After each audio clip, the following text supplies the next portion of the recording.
All right, here we go. Orioles update time. I'm at opening day 2028. So this is going to be an off-season recap slash season preview. I'll just introduce the team first. Not a ton of changes. You can see that Nick Matan and Jason Rosario both left. I'll show you their contracts after I go over my team. So looking up here, we got catcher. Well, I'll go down here. Campusano's back as catcher. Mountcastle, Tucker, both all back. Soto, who DH'd the second half of last year and was awesome, put up 2.5 WAR and 303 plate appearances and 136 OPS plus. He'll get a shot at the third base job. There are a few infielders, they're like mid to 25 to 27, but rookie-ish infielders who will get a shot, who have just mashed in the minors, and they're going to get a shot this year. Soto's one of them.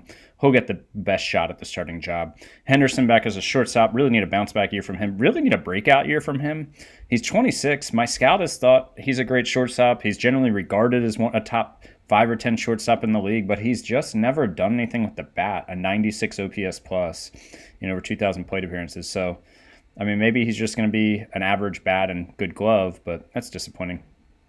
Carlson in left field here. Nothing changed there. Center field, Rosario. So I will split time between Jordan Williams, who is 28 and has been up a little bit for me and done nothing in very limited plate appearances, but is, a gold glove caliber center fielder. It's just, can he hit well enough to stay at the major league level? Reese Albert will also split time there. They'll probably share that job. They're both left-handed, so it's not like a platoon, but they'll do cover the center field. So with Rosario leaving, I needed a right fielder. Albert was kind of my right fielder last year. I had a couple guys filling in there. And I made a big trade, very big trade. Ethan Weinberger, who's 26-year-old outfielder for the Mets, was a rookie last year. He got 95 games, a 120 OPS plus. You can see, that's the OSA. They're a little higher on him. You can see he's a big power bat.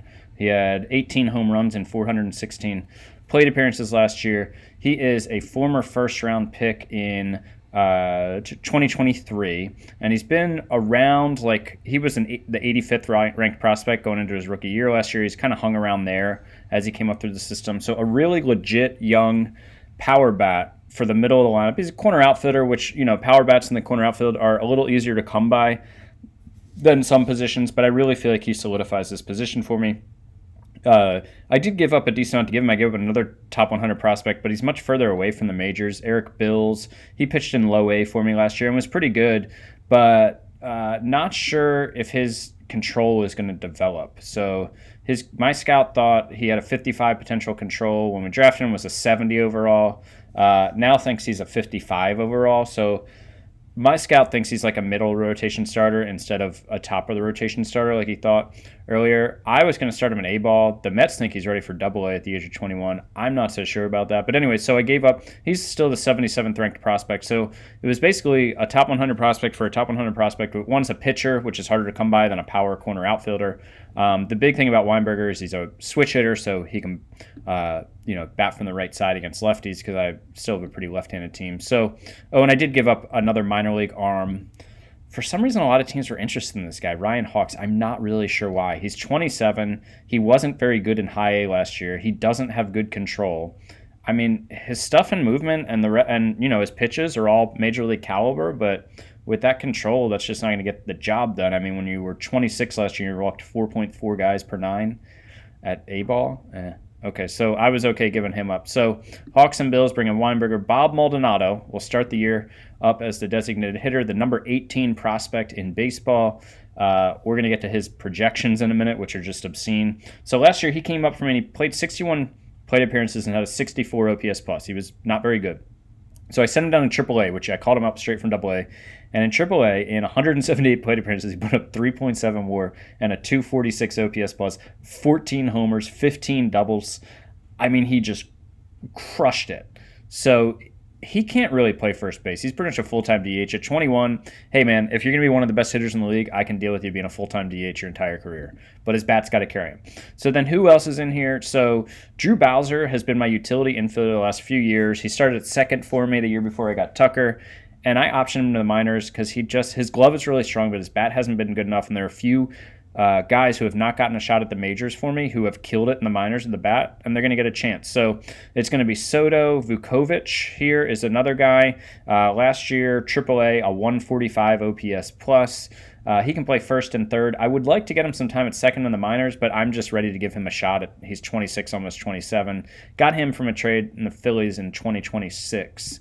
And then the other one is Henry Wallen, who I got in 2025 at the trade deadline when I moved some pieces, when I had a bunch of injuries and was around 500, ended up making the playoffs. But so last year he split time between AA and AAA and put up, 6.5 WAR. His OPS plus was 172 at AAA. So he can play 3 infield positions. Just another guy. I mean, he was drafted out of college, so he was a little older. But at 27, I've just got to make room for him and give him a chance. So Wallen, Vukovic, and Soto will kind of split time at third base. They'll get some at-bats at DH instead of Bob. And then they'll also get some time at shortstop. They're going to push Henderson, man. If he's going to, if he's going to be a league average player, he might get pushed out by somebody, although Henderson is by far the best glove, so we'll see. Pitching side of things, top 4 in the rotation is the same. Patino, Lacey, Delgado, Cedarland. I have Dylan Lawson, who is my 2021 draft pick, who's he pitched okay last year in 81 innings, a 3.86 FIP, a 4.5 ERA. I'm going to give him the shot. He's had some arm injuries that's kind of stalled his progression, but he's been very good at AAA. So I'm putting Mitchell Stone in the bullpen because Mitchell Stone was my 5th starter last year, and he's solid there. But, man, he was lights out in the bullpen for me in the postseason, and maybe he's just an ace bullpen arm. And so I'm going to try that. We'll see what happens. Feltman, back again. He's now the 10th most pitching appearances in Orioles history. And I'm finally going to give him the closer job because he's out of arbitration. I locked him up for 3 years at $3 or $4 million a year. So I don't generally give the closer's job to people in arbitration because it causes them to cost more money. But now that I've got him locked up for 3 years, I'll let him be my closer. These are the 2 free agent signings. Connor Jones, who you remember, he was on my team for 3 seasons here, and he made the All-Star 2 of the 3 years. And I traded him to the Padres in the Rosario trade. He went to the Padres for 3 seasons, made the All-Star team 1 year, puts up 1.52 WARs, a reliever, really solid. So he's 33, a 2-year deal at $5.67 million per year, and then so he'll be a good back end arm. He's 33. We'll see. Hopefully, he doesn't fall off. Dave Ledesma was a free agent, international free agent out of Costa Rica. My scout really likes him. I signed him to a 3-year deal worth $4.16 million per year. Hopefully, he can provide us with some help in the back end of the bullpen. And then all these guys are back from last year. Luke Little, Clayton Andrews, Brady Corrigan, Jake Meek, all back from last year. And then we'll go to player development. Somehow I have the top farm system in baseball, despite not investing in international free agents last year, not drafting in the top 25 for the last several years. So Concepcion, he was my free agent signing in international free agent signing in 2026. He's still just 19, number 7 prospect in baseball. Then we got Bob Maldonado. Franklin Sanchez from my international free agent signing in 2023, 20th best prospect, looking like a real legit center field prospect. Hopefully he can get that eye up a little bit. He was average in A-ball as a 20-year-old last year. We'll see how he does this year. Hopefully he takes a step forward. Ben Ortega, another outfield prospect, my number 1 pick in 2026. A lot of these guys are so far away that they still have plenty of time to fall off. So I can't get too excited about these guys yet because there's still such a large range of outcomes for them because they're so far from the majors. And then this is the pop-up guy here, Mario Armendariz. Yep, I butchered it. Whatever. So this guy's a 13th round pick in 2024. Was terrible in A-ball the first couple years of these drafts, or rookie ball. I promoted him to low A last year, and he got put in the lineup part of the way through the season and put up a 169 nice runs created plus and 1.5 WAR in just 159 plate appearances. If you look at my scout now thinks he's a 55 potential above average major leaguer. When he was drafted, we thought he's a 25. That's a guy who never makes out of A-ball. And so he's just really progressed over the last year. 2027, February 2027, he had a 35. Still a guy who's probably not going to make the majors. And now he's a 55. So you'll get these guys who pop up sometimes in this game like this. It's like real life, right? Sometimes guys who aren't drafted high randomly pop up and player development pays off. And this is a 13th round pick. I haven't had too many pop-up guys like this, so it's encouraging to see him do that. And then top pitching prospect is Ben Schilt. who, of course, was the first-round supplemental pick in 2025. I got him and Bills in the supplemental round with the picks I got from Marquez and Verdugo. So I've still got Schilt. He's 25, and I haven't set my minor league rosters this year. He will probably start the year in AAA and could make a difference soon, maybe as soon as next season in the major league rotation.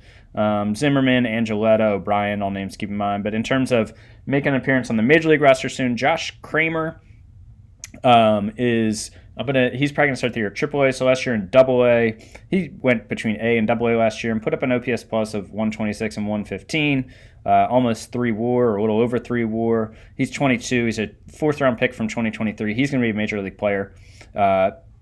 The trade I made for the right fielder certainly blocks his path to playing time there, and I've got Carlson, but he might force his way onto the roster. And then another one, Vittori Grotti, who my scout discovered in 2021, and he ripped it up last year on Bowie for the first 78 games with 2.8 WAR and a 134 OPS plus, and then I think he broke his kneecap and missed the rest of the year. Is that what he?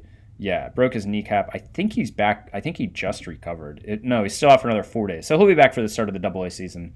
He can play all 3 outfield positions really well. Center fielder, bats another left-handed bat. But Grotti and Cramer are 2 guys who can make a difference soon, maybe as much as this year if they play well and if I have injuries, etc. So then let's show you where Jason Rosario went. He went to the Red Sox. He signed a 7-year, $204 million deal. So 25.6 the first year and then 29.8 the next 6 years, then opt out after 3. I've made competitive offers to him. At 28, I wasn't willing to go beyond 5 years. I was giving him 5 years. I would have given him this opt out, and I actually gave him an average annual value right around here. My last offer to him, I think, was 28 million per year over 5 years, which is a lot less total value, total money. And he said thanks, but no thanks, and went to the Red Sox. So get a supplemental round pick for him. And then we've got Nick Matan, who I didn't even make an offer for him at 31 and what he wanted. He served me well. He served me well as my starting third baseman for 6 seasons and was above average in all but one of them. Was really solid. Amazing rookie year, and then just became a solid above average player. And so he signed with the Dodgers for 5 years, $14.3 million per year. Again, at 31, not willing to do that deal. Wasn't going to go there. So then the preseason predictions are quite interesting. I am projected to win 112 games. So I lose Matan, I lose Rosario. I'm projected to score 928 runs, which, as you can see, the next best in the American League is 816. There are 2 teams that are projected to score over 800, and I'm at 928. Runs against 631. The only other team under 700 is the Rangers, who were 661, and the Rangers had 4 pitchers get Cy Young votes last year. So they've got a stacked staff. Man, I don't know what's going on here, but the preseason predictions have never loved my team this much. I'm a little worried that my hitting will not be this good because, I need to show you I have a new manager because Rick Renteria retired, and he doesn't have good influence on hitters, which isn't great, but it was the best I could do. The really big thing here is Bob Maldonado, a 708 projected slugging. That I looked, this would be the 28th best in MLB history if he actually has a 708 slugging, a 380 average, a 423 on base percentage. Dylan Carlson also projected to be a top hitter. Pitcher-wise, we've got Delgado and Patino, both projected to be top hitters. Division winners, Orioles, Tigers, Astros, Nationals, Cubs, and Giants. Dodgers and Padres have both made the playoffs, I think, every year. But it's looking like that division's getting more competitive. We'll see how they do there. And so then just 2 more quick things. I did hire a new manager. I hired Christian Finley, who has an excellent reputation. He was the Giants manager for 3 seasons, and they were bad. And then he went to the Phillies and managed. He's the bench coach for the Giants. I'm sorry. And then managed the Phillies for 4 seasons, and they made the playoffs all 4 years. Didn't win a World Series, but so the only thing I don't love about him is he has average relationships, but he's got pretty bad relationships with a bunch of hitters. Hopefully that won't tank my offense or anything. Hopefully he'll be all right there. And then the last big update is salaries. So free agent-wise, Luis Patino, this is last year team control. He's 28. Normally a time when I shy away from signing long-term deals, but I am going to try to sign him because I feel like I've got a really good 2 to 3 year window to win, and I think he can still be effective in that window. and so I'm willing to pay him past his prime a bit. Let's see, is it still? So I offered him 5 years, 121 million. So about 25 million per year, and he's thinking about it. We'll see if he accepts it. It will eat up a large chunk of my available budget for next year, but that's where that's at. So that could happen soon, and then I have some other decisions to make, but Patino is the big one. So the O's are projected to dominate the league. Bob Maldonado is projected to be the best hitter in the majors. I mean, look at this, 708. There's the next highest projected is 569 in the AL. So I don't know, man. I've never seen, the projections are just absurd with my hitting and my win total. Projected to win the AL East by 35 games. I've never seen this like this. Anyways, that's all for now. I'll give you an update maybe a couple months into this season. See ya.